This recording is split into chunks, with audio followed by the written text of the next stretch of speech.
안녕하십니까, 한영찬입니다. 이번 영상은 주택임대차보호법하고 상가건물임대차보호법 핵심 요약 정리, 실질적인 마지막 강의는 순서가 좀 엉클어졌죠. 자, 일단 주택임대차보호법인데요. 주택임대차보호법이란 건 결국 뭐냐면 주택에 관한 임대차를 특별히 보호하는 법이에요. 어떻게 보호하고 있냐면 주택에 관한 임대차에 대해서 존속기간을 보장해주고 있고요. 또 주택에 관한 임대차에 대해서 대항력을 인정해주고 있고요. 또 주택에 관한 임대차에 대해서 우선 변제권을 인정해주고 있는 거죠. 다시 말하면 민법상 임대차와 달리 주택임대차보호법은 주택에 관한 임대차에 대해서는 존속기간을 보장해주고 또 일정한 요건을 갖추게 되면 대항력을 인정해주고 우선 변제권을 인정해줌으로써 주택에 관한 임대차를 특별히 보호해주는 법이 주택임대차보호법인 거죠. 자, 그럼 첫 번째 정리할 것은 주택임대차보호법의 적용범위인 거죠. 자, 주택임대차보호법이 적용되려면 주택, 주거용 건물이어야 되는 거죠. 여기서 첫 번째 기억할 것은 뭐냐면 형식적으로 판단하지 않고 실질적으로 판단한다.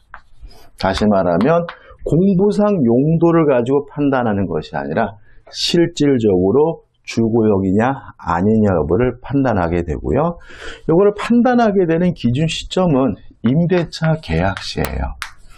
따라서 만약에 임대차 계약 시에 주거용 건물이라면 주택임대차보호법이 적용되고요.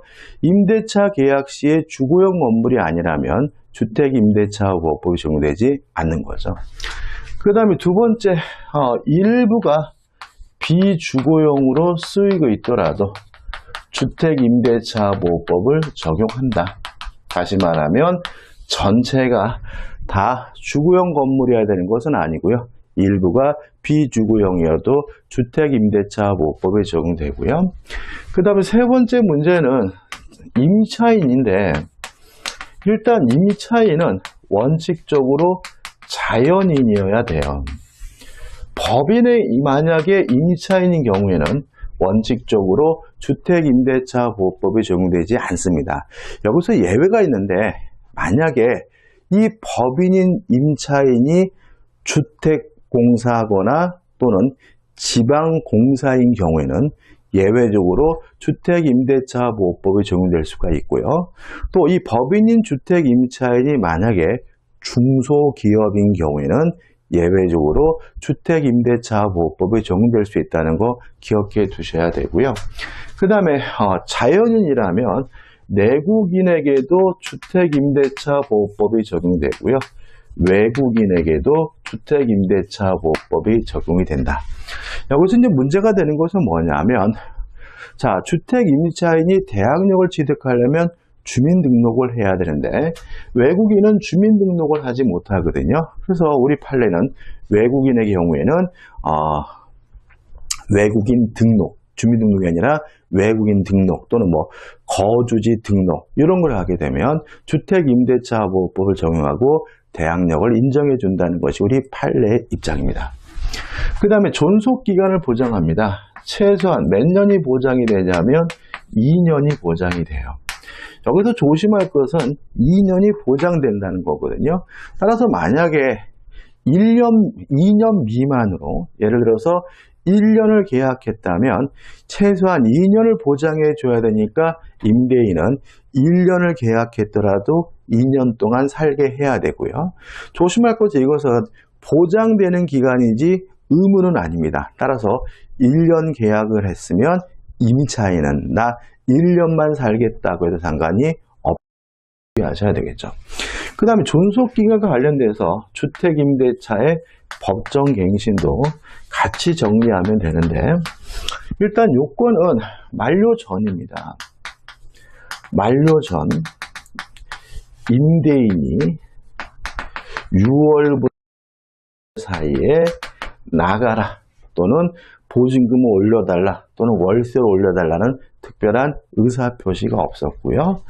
또 만료 전 임차인이 1월까지 나가겠다는 특별한 의사표시가 없었다면 만료일을 기준으로 해서 자동으로 갱신되게 되는데 이거 우리가 주택임대차의 법정갱신이고요.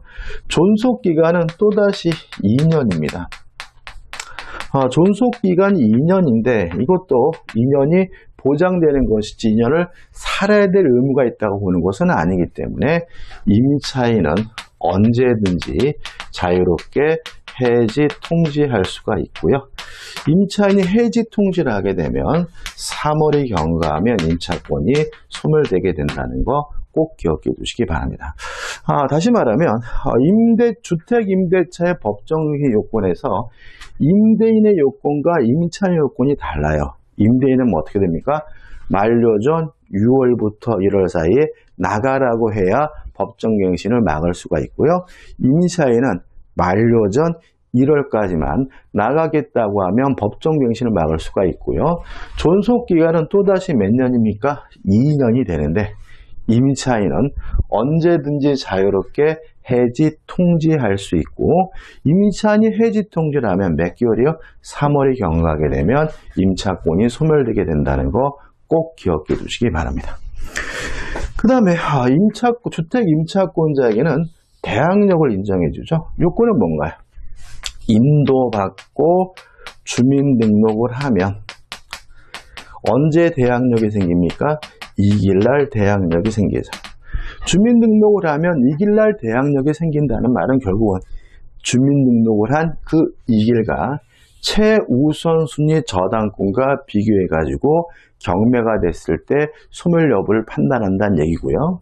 또 인도받고 주민등록을 하면 이길날 대항력이 생기기 위해서는 주민등록을 해야 되는데 이거에 대해서 우리 법은 전입신고로 이해합니다. 따라서 전입신고가 수리가 됐다면 아직 주민등록부에 기재가 안 됐더라도 대항력이 생기고요. 또 전입신고했다는 이유로 대항력이 발생하려면 뭘 해야 되냐면 정확해야 되는데 여기서 조심할 것은 첫째, 전입신고만 정확하면 됩니다. 따라서 전입신고만 정확하다면 주민등록부에 잘못 기재됐더라도 대항력이 발생하고요. 전입신고만 정확하다면 전출신고가 잘못됐더라도 대항력이 인정된다는 거 잊지 마시기 바라고요. 그 다음에 정확하다는 의미가 다가구 주택과 다세대 주택이 다르죠. 다가구 주택의 경우에는 뭐만 정확하면 되냐면 집원만 정확하면 되죠. 따라서 동호수가 기재되지 않았거나 동호수가 잘못됐더라도 대항력이 인정이 되지만 다세대 주택의 경우에는 집원뿐만 아니라 동호수까지 정확해야지만 대항력이 인정된다는 거 꼭 기억해 두셔야 되겠죠. 그 다음에 주택 임차인에게는 우선 변제권이 인정됩니다. 자, 요건은 인도받고 주민등록을 했다. 대항 요건을 갖추고요. 요 대항 요건을 갖춘 상태에서 확정 일자를 하게 되면 우선 변제권이 인정이 되는데 확정 일자를 하면 우선 변제권이 인정된다는 말은 확정 일자일을 기준으로 해서 뭐가 결정된다는 얘기죠? 배당 순위가 결정된다는 얘기니까 잊지 마시기 바랍니다. 다시 말하면 인도받고 주민등록까지 했어요. 그래서 대항 요건을 갖추고 있는 상태에서 뭐까지 갖췄습니까? 확정 일자까지 갖췄다면 뭐가 인정이 됩니까? 우선 변제권이 인정이 되는데 우선 변제권이 인정된다는 말은 확정 일자일을 기준으로 해서 뭐가 결정이 됩니까? 배당 순위가 결정된다는 의미라는 거 꼭 기억해 두시기 바랍니다. 그 다음에 요 우선 변제권과 관련돼 가지고 소액 임차 보증금 해가지고 보증금 중 일정액에 대해서는 최우선 변제권 인정해 주거든요. 자, 우리 민법에서는 금액을 얼마고 이런 걸 물어보지는 않아요. 그래서 요 소액 임차 보증금의 요건인 금액과 보장되는 금액을 외울 필요는 없는데 한 가지 잊지 마셔야 될 것은 뭐냐면 요 소액 임차인으로서 보호되는 부분은 주택가격과 대지가격의 2분의 1을 초과하지 못한다. 꼭 기억해 두시기 바라고요. 그 다음에 주택 임차인은 대항력과 우선 변제권이 있을 뿐 경매권은 없어요. 따라서 주택 임차인은 임의 경매를 청구하지 못하고 강제 경매만을 청구할 수 있는데 주의하실 것은 강제 경매를 청구할 때 집을 비워줄 필요는 없어요. 그러면 주택 임차인은 언제 집을 비워주면 되느냐? 상가건물 임차인도 마찬가지인데 실제로 보증금을 수령할 때 목적물을 반환해주면 된다는 거 주의하시면 되겠죠. 특별히 여기까지 하면 다 한 거죠. 그 다음에 이제 우리가 임차권 등기 명령 제도라는 걸 좀 생각해 보자고요. 자, 임차권 등기 명령 제도는 어떤 제도냐면 주택 임대차에도 인정되고 상가 건물 임대차에도 인정되는 제도인데 이거는 주택 임차인의 이사 갈 수 있는 자유를 보장하기 위한 제도입니다. 따라서 모든 주택 임차인이 다 청구할 수 있는 것은 아니고 임대차가 종료됐는데도 불구하고 보증금을 반환받지 못하고 있는 주택 임차인이나 상가 건물 임차인이 임차권 등기 명령을 신청하게 되고요. 만약에 이러한 임차권 등기 명령 제도에 따라서 임차권 등기가 이루어지게 되면 이사 가더라도 대항요건을 상실하더라도 원래 가지고 있던 대항력과 우선 변제권이 계속해서 뭐가 돼요? 유지가 된다는 점에 특색이 있는 거죠. 그 다음에 조심할 것은 뭐냐 하면 만약에 이러한 임차권 등기 명령 제도에 따라서 임차권 등기가 이루어지고 나서 새로운 신규 임차인이 만약에 소액 임차 보증금에 해당한다 하더라도 최우선 변제권이 보호되지 않는다는 거 꼭 기억해 두시기 바랍니다.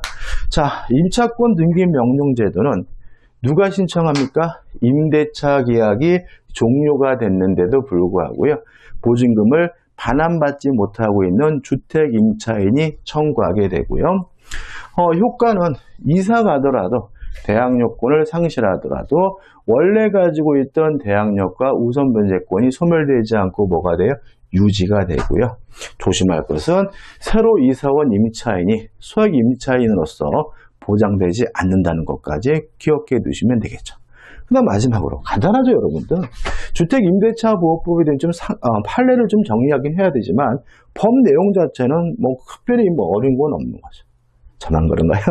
그 다음에 마지막으로 주택임차권의 승계입니다.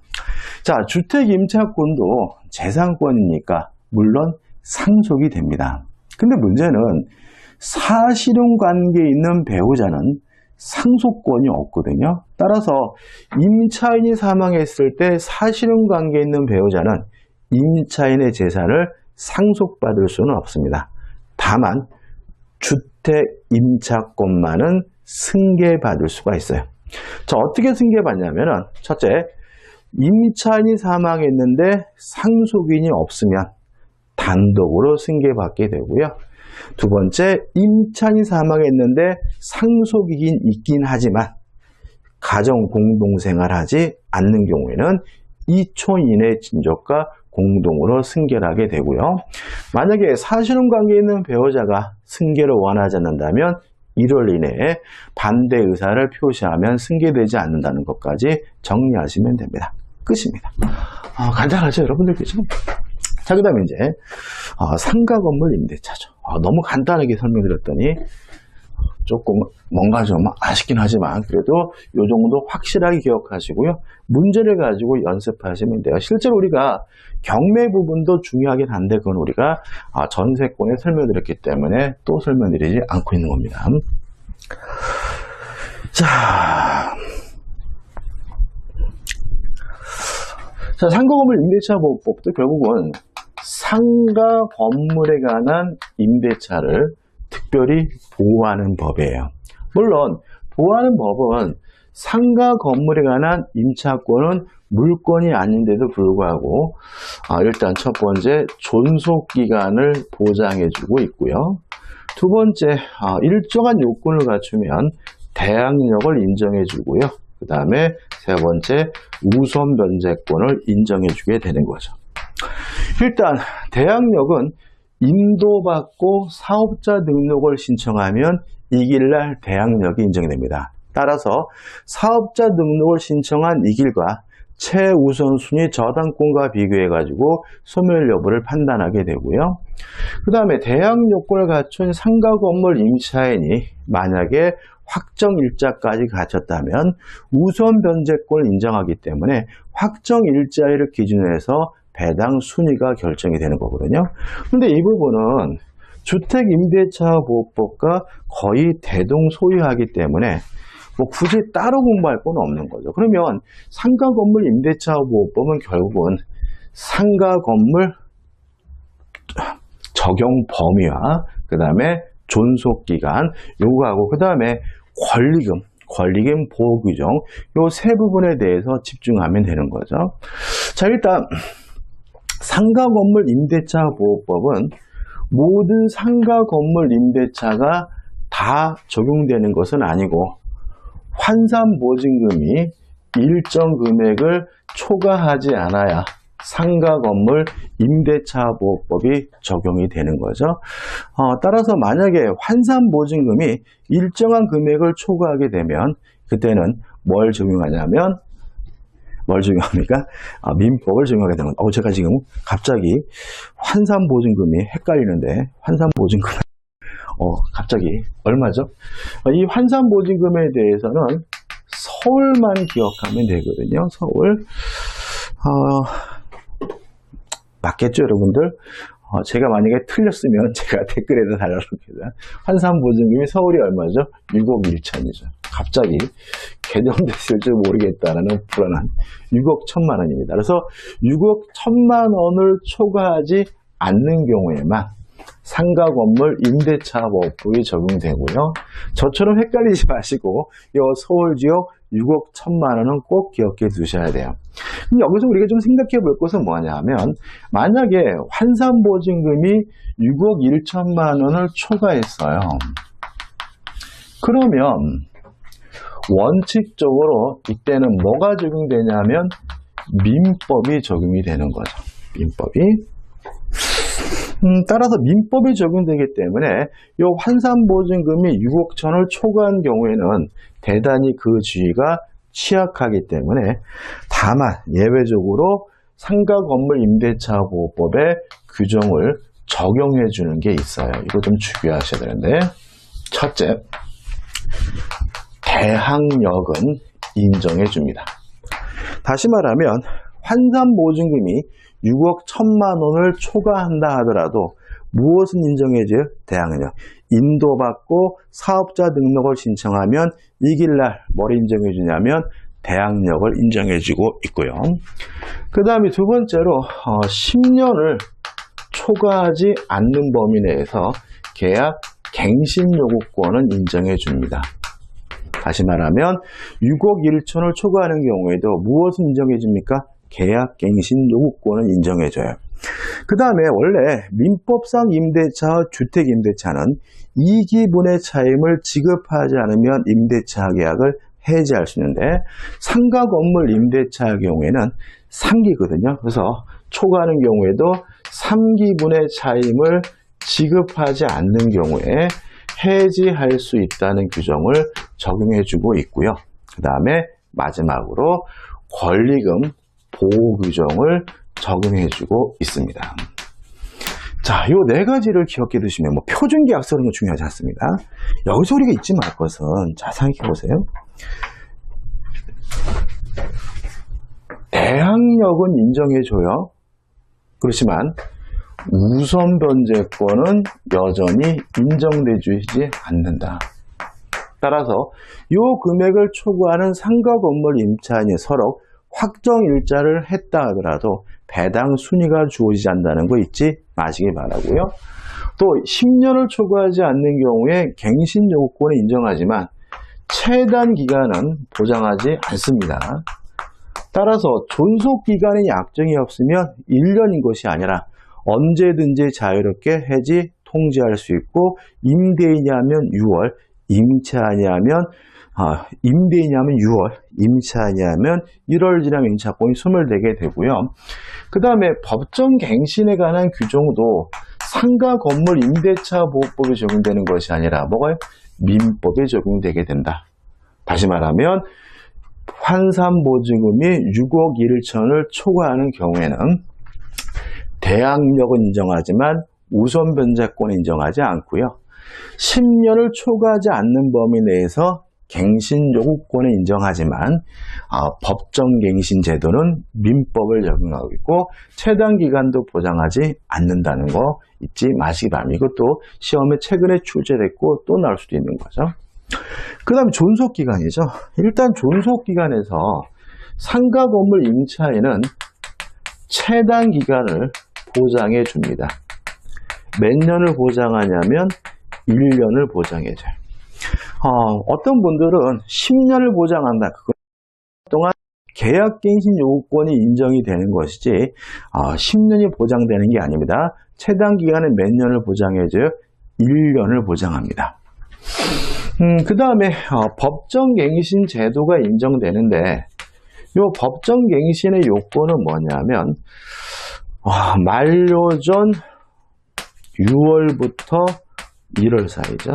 1월 사이에 임대인이 나가라 또는 나가겠다는 특별한 의사표시를 하지 않으면 자동으로 뭐가 되냐면 갱신이 돼요. 이 법정갱신이 되면 존속기간은 몇 년이죠? 1년입니다. 또다시 몇 년이? 1년인데 다만 임차인은 언제든지 자유롭게 해지 통지할 수 있고요. 임차인이 해지 통지하면 3월이 경과하면 뭐가 되냐면 소멸이 되는 거죠. 다시 말하면 상가 건물 임대차의 법정갱신의 요건은 만료 전 6월부터 1월 사이에 임대인이 나가라는 등의 특별한 의사표시가 없었고요. 상가 건물 임대차가 자동으로 갱신되면 몇 년입니까? 존속기간은 또다시 1년인데 다만 임차인은 언제든지 자유롭게 해지 통지할 수 있고요. 임차인이 해지 통지를 하면 3월의 경과하면 임차권이 뭐하게 돼요? 소멸되게 된다는 거 꼭 기억해 두셔야 되겠죠. 그 다음에 세 번째로 갱신 요구권을 인정하죠. 자, 최초의 임대차 기간을 포함해서 몇 년을 초과하지 않습니까?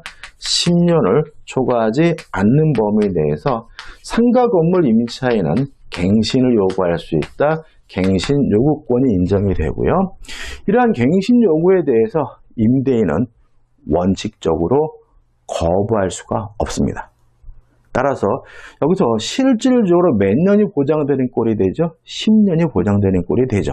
아무튼 그래도 최단 기간은 몇 년입니까? 1년입니다.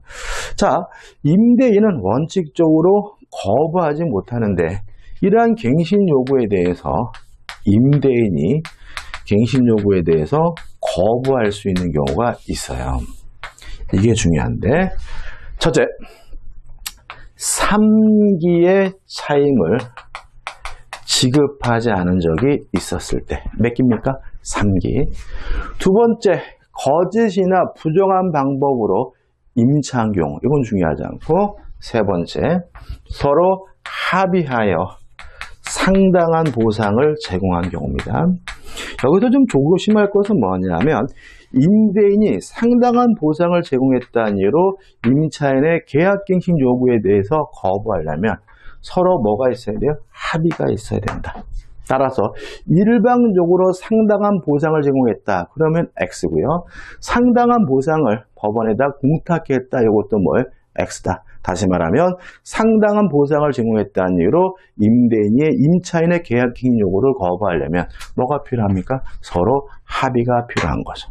그 다음 네 번째는 동의 없이 무단으로 상가를 전대한 경우고요.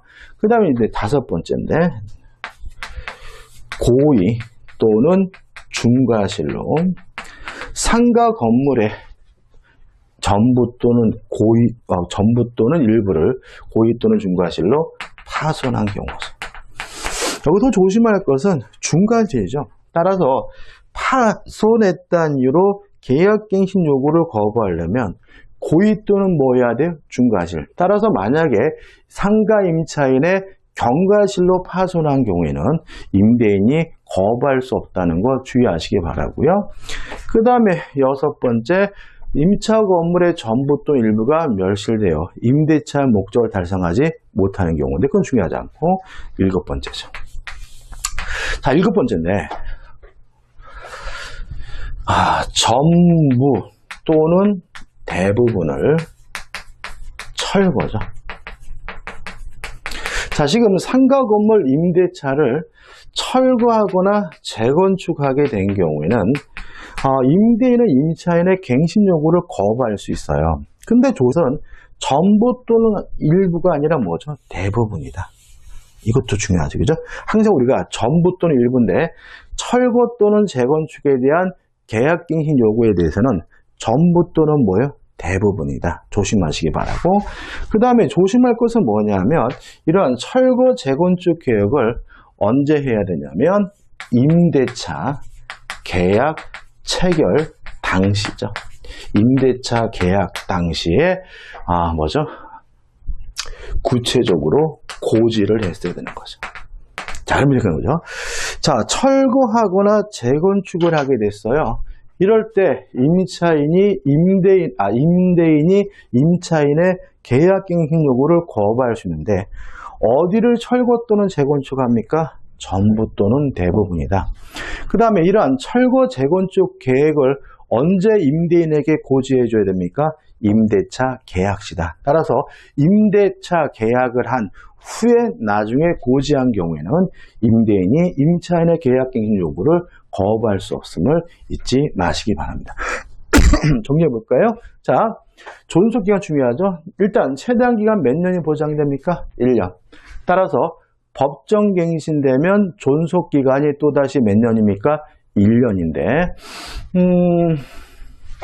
임차인은 언제든지 자유롭게 해지 통지할 수 있고요. 3월이 경과하면 임차권이 뭐가 돼요? 소멸된다는 거 잊지 마시기 바라고. 그 다음에 세 번째로 10년을 초과하지 않는 범위 내에서 임대인에게 계약갱신 요구할 수가 있는데 죄송합니다. 원칙적으로 임대인은 거부하지 못한다. 다만 몇 가지 사유가 있으면 임대인은 임차인의 계약갱신 요구에 대해서 거부할 수 있는데 총 7가지지만 우리는 꼭 기억해야 될 것이 뭐죠? 4가지죠. 3기 차임을 지급한 적이 없었을 때, 또 합의로 상당한 보상을 제공했을 때, 또 임차인이 고의 또는 중과실로 파손했을 때, 그 다음에 전부 또는 대부분을 철거 재건축을 하고요. 이러한 철거 재건축 계획을 언제요?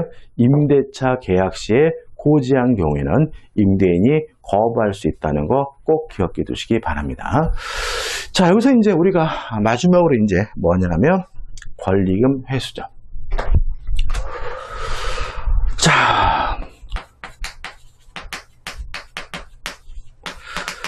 자,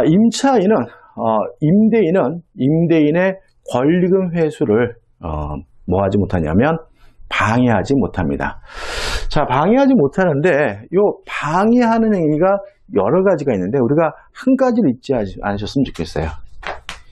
임차인이 주선한 임차인과 계약을 거부하는 경우죠. 자, 이게 무슨 말이냐면 권리금을 회수하기 위해서 임차인은 임대차 계약이 종료되기 전에 미리 새로 상사할 신규 임차인을 주선해야 되고요. 이러한 신규 임차인을 주선했는데도 불구하고 임대인이 계약을 안 한다, 거부하는 바람에 권리금 회수를 방하당한 경우, 이거 하나 꼭 기억해 두시기 바라고요. 따라서 현재는 이제는 상가 건물 임대차의 경우에는 어떻게 되는 거냐면 계약 기간이 끝나기 전에 상가 임차인은 미리 신규 임차인을 뭐예요? 찾아와야 돼요. 찾아와가지고 임대인에게 뭐죠? 소개시켜주면서 임대차 계약을 하고요.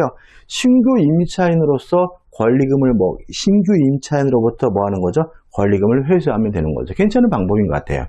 근데 다만 임차인이 새로운 임차인을 소개했는데 임대인이 임대차 계약을 안 하겠다는 이유로 거부했다는 이유로 권리금을 회수하지 못한 경우에는 임차인은 임대인에게 권리금의 반환을 청구할 수 있는 것이 아니라 뭘 청구하냐면 손해배상을 청구할 수가 있습니다. 누구한테요? 임대인에게. 자, 근데 주의하실 것은 이 손해배상금은 이렇게 기억하시면 될 것 같아요. 기존 권리금과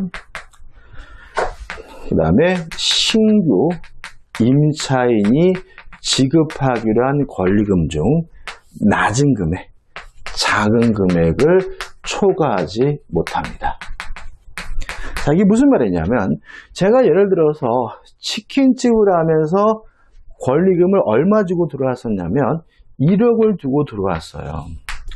근데 제가 이제 장사를 그만하려고 새로운 신규 임차인을 찾아봤더니 이 사람은 권리금을 얼마 주겠다고 하냐면 1억 5천을 주겠다고 하거든요.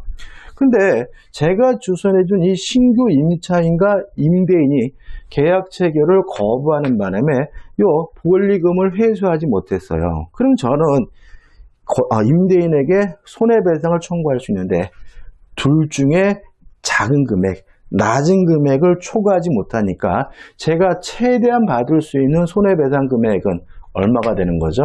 1억 원이 되는 거죠. 그 다음에 이러한 손해배상 청구는 행사기간에 제한이 있는데 임대차가 종료됐나 보다. 반환이 아니라 임대차가 종료된 때부터 몇 년이냐면 3년 내에 행사해야 된다는 거 꼭 기억해 두시기 바랍니다. 이 행사기간도 시험에 몇 번 나왔으니까 잊지 마시기 바래요. 자, 이 정도 정리하시면 이제 상가건물 임대차 법부터 끝나게 되는 거죠. 간단하죠, 그렇죠? 그래서 핵심적인 것만 정확하게 기억하시고 좀 문제가 까다로울 수 있으니까 문제 가지고 연습을 하셔야 되겠죠. 자, 이렇게 해가지고요 핵심 요약 강의가 끝났고요. 이제는 우리가 판례 정리 들어가는데 이런 거죠. 그러니까 핵심적인 내용을 정확하게 확실하게 내 머릿속에 틀을 잡고 거기에다가 판례들을 이제 덧붙이게 되면 더욱더 고득점을 만들 수 있게 되는 거거든요. 그래서 판례 강의도 모두 많이 들어줬으면 좋겠습니다. 자, 이 영상이 도움이 되셨다면 구독, 좋아요 부탁드리겠습니다. 고맙습니다.